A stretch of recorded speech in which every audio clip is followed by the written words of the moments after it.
So today we would be discussing about project management. So to start off with, what is a project? A project in simplest terms is any sort of planned undertaking. Well, we all have must been involved in projects. Uh, they may be personal project like obtaining an MBA or writing a report.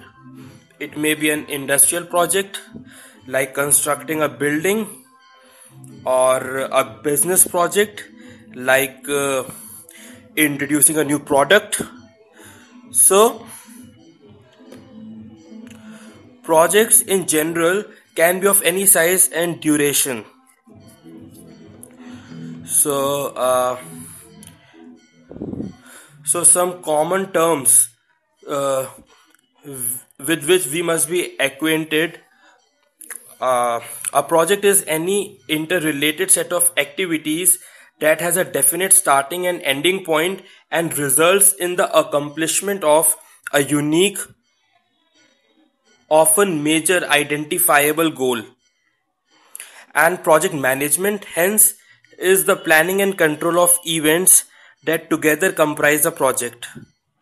Thus, project management aims to ensure the effective use of resources and delivery of the project objectives on time and within cost constraints. Now, what is an activity? An activity or task is the smallest unit of work effort within the project, and it consumes both the time and resources.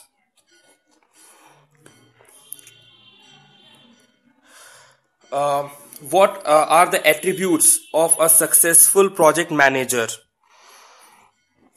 Well, knowledge, skills, goals, and personalities are all the factors that need to be considered within project management.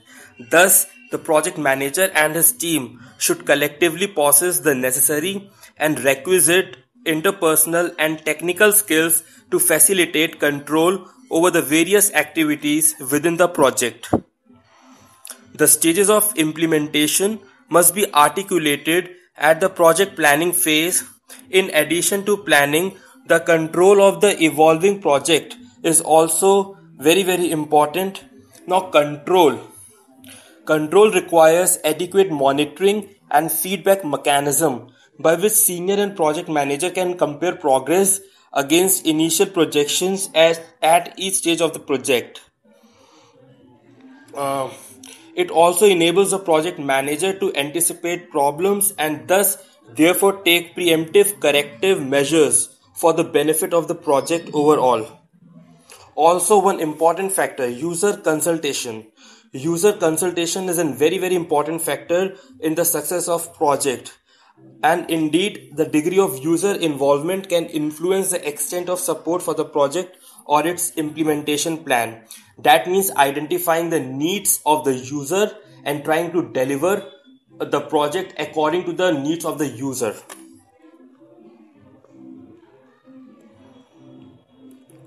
There are perhaps two stages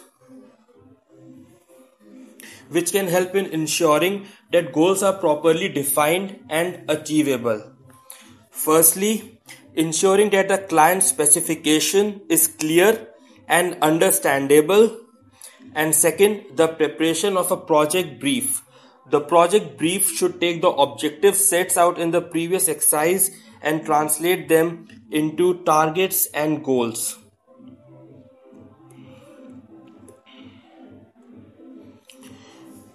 Now, constraints which occur on the completion of the projects. Time. One of the most important constraint is time. Most projects will be close-ended in terms of there being a requirement for completion by a certain point in time.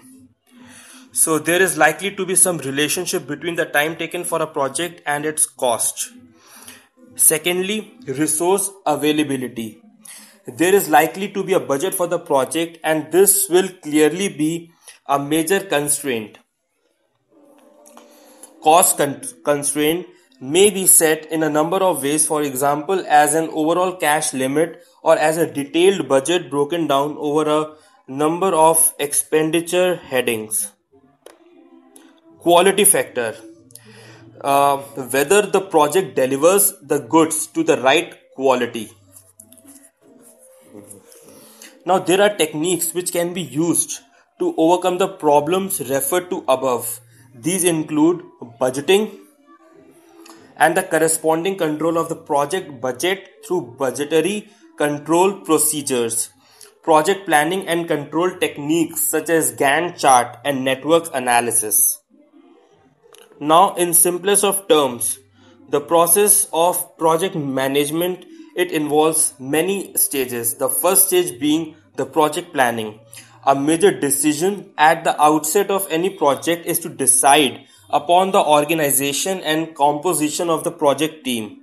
The selection of the team will be dependent upon the skill requirements of the project and upon the matching of those skills to those possessed by individual members of the team. The project management team will therefore begin its task in advance of the project proper so that a plan can be developed. An important step is to set the objectives and then define the project, breaking it down into a set of activities and related cost. Now, the second stage, project scheduling. This phase is primarily concerned with attaching a time scale and sequence to the activities to be conducted within the project. A popular and easy to use technique for scheduling is the use of Gantt chart. Gantt chart usually reflect time estimates and can be easily understood.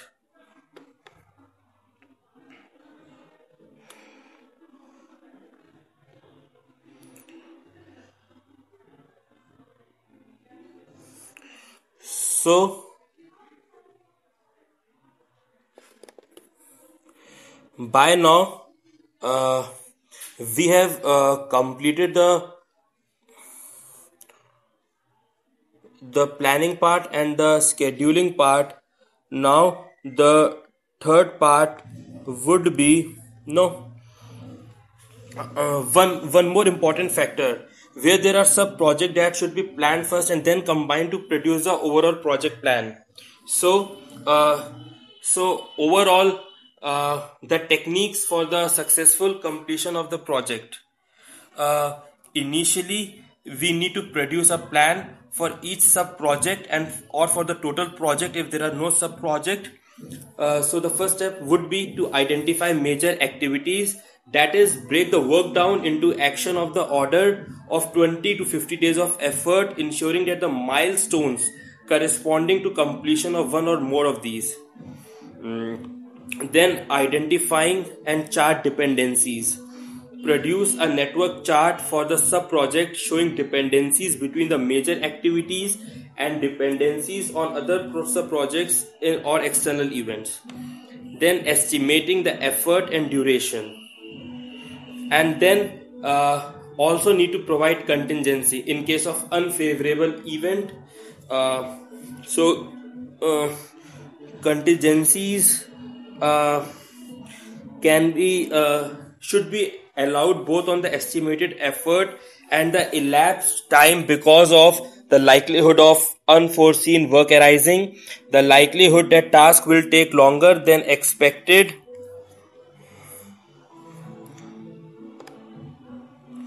So overall, I feel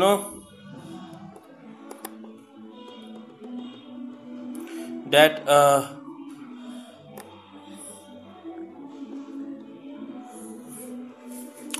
participative management is based